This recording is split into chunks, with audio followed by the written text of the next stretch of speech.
Yes, I'm back. And yesterday, I don't really pay attention to these mainstream white supremacist holidays, so it totally uh, didn't cross my mind until later that night. I was like, oh, it is Savage Christopher Columbus Day. But, God damn it, this fucking ad. But, my question is, why does white America celebrate Christopher Columbus as if he was some great historian. Well, all he was a savage, devil, rapist, slave master, pedophile.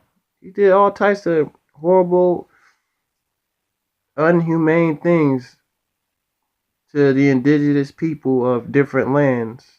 But yet we celebrate this man. Well, not we. White America celebrates this man as he was some sort of great American discovering hero when all he was a savage devil, him and his men. But I'm gonna read to you guys some of the savage shit he did. Articles in the description, of course. It says Columbus was not a hero. When he set foot on the sandy beach in the Bahamas on October 12, 1492, Columbus discovered that the island was inhabited by friendly, peaceful people called the Lucayan Tanos and Iraq. Arawaks. I believe that's how you pronounce that. If I got it wrong, it is what it is. No one said I was a fucking expert in pronunciation.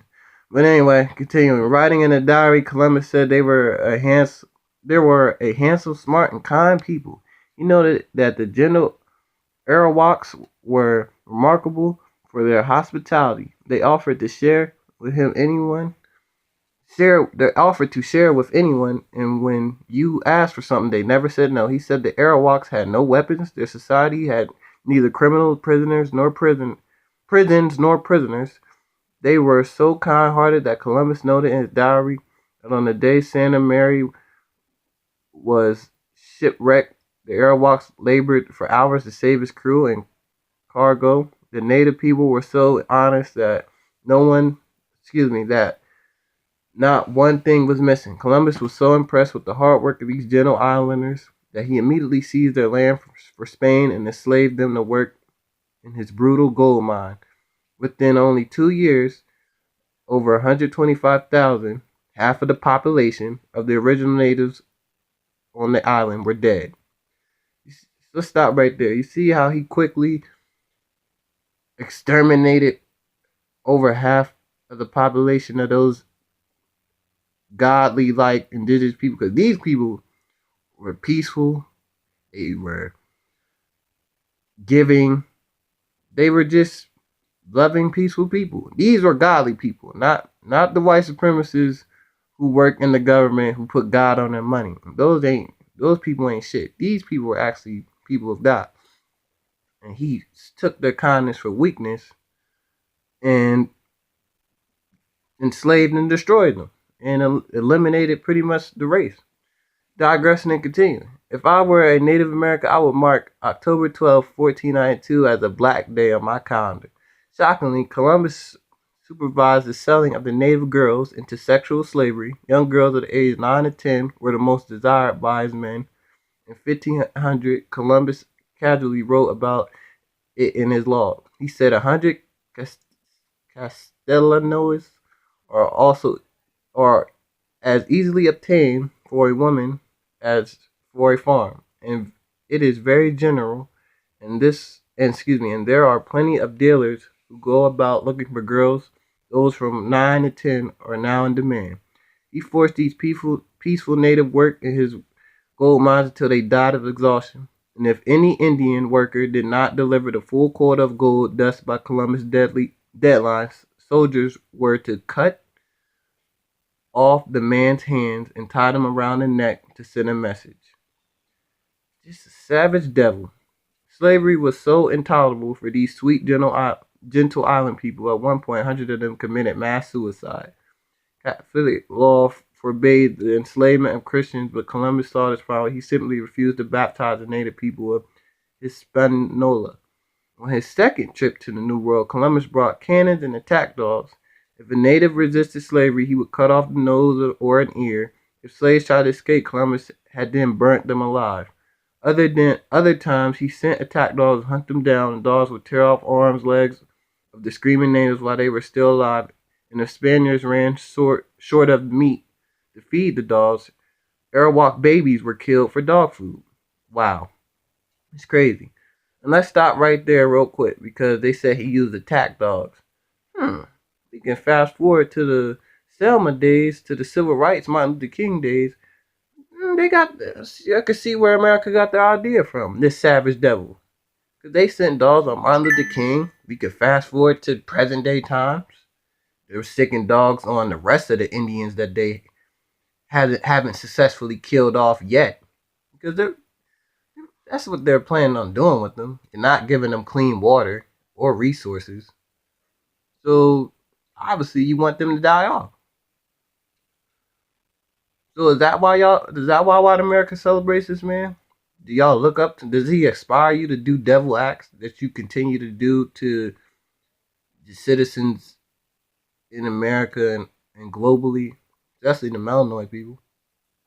That's why I'm thinking y'all celebrate this day. Y'all tolerate Trump. Y'all support him.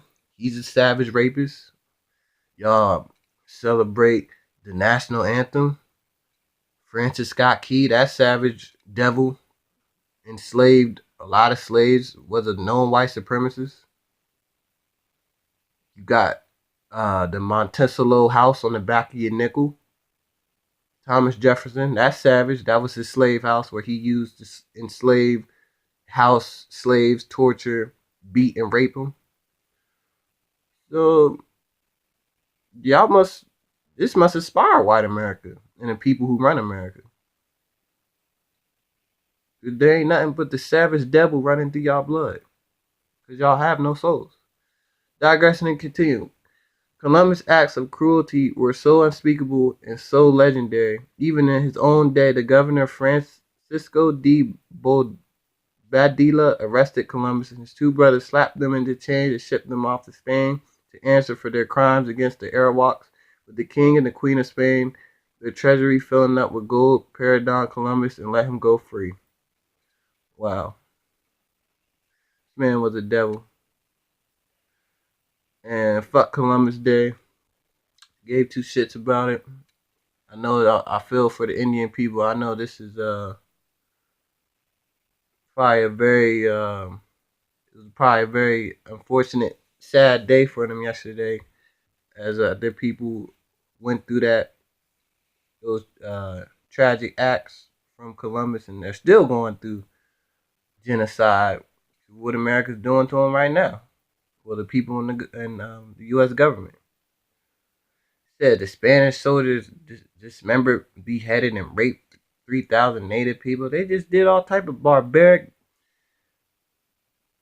evil, albinoid, mercenary acts to these people. But yet, we get a day off school, work, all types of crazy shit, and celebrate this savage. I didn't know this. Columbus' son became the first American slave trader in 1505. Y'all should really check out this article. It's in the description. Just let me know what y'all think about this devil that America props up as this great historian when he wasn't nothing but a piece of shit, evil albinoid, and I hope he's resting in peace. Him and his son and everybody else who's related to him. Get in the comments, like, subscribe, share the video.